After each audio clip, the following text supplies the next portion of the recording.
Okay, so we just repinned this lock with everything we have here. We have an old Yale core, which is now not in use anymore. Destroyed one key in the process, of course. And let's put those aside and see if we're able to pick this still. Let's, what do we have here? First pick that came to hand. PN07 from Multipick. Let's see, starting off at the back.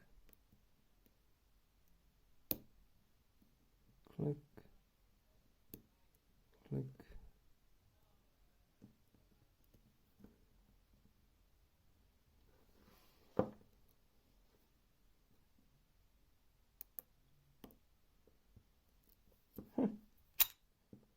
Okay, so still very, very easy.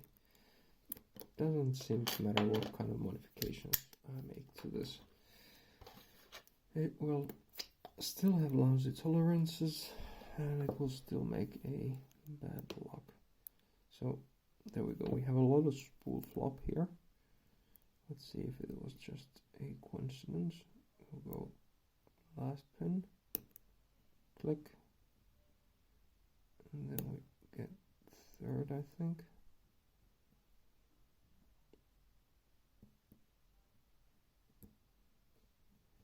And then let's see, 2, 1 is totally loose.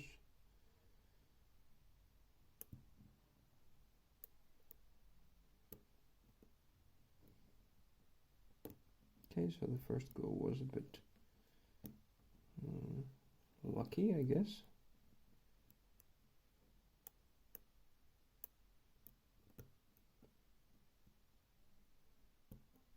Or then I just lost the feel for the lock right away because getting too excited on getting it open so fast.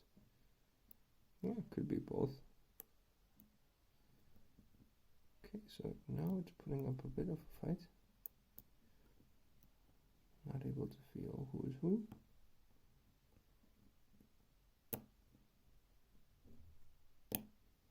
And there we go. Okay, so yeah, the first time I got very lucky on getting everything right. It still is rather easy. If you take a close look, we do have the spool flop here now. So I guess that flop makes it easy. We should actually have something a bit different on the key, so let's take a look at the key. These three come into play as spools, and these two were still so high that they're practically flush. So these two actually should be a bit lower still. And we should, yeah, they basically should be a bit lower because they were sitting quite high when we were putting these standard pins on top, and that's why we have standard on these two. And like guessing, we only actually have to pick these three, not these two really.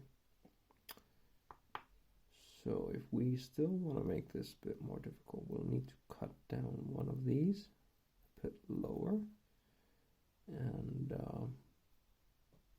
that might do the job. But hey, at least, well, again, fun time for a video, and some of the analysis why it's easy or hard, and well, it's an okay lock body to be fiddling around with.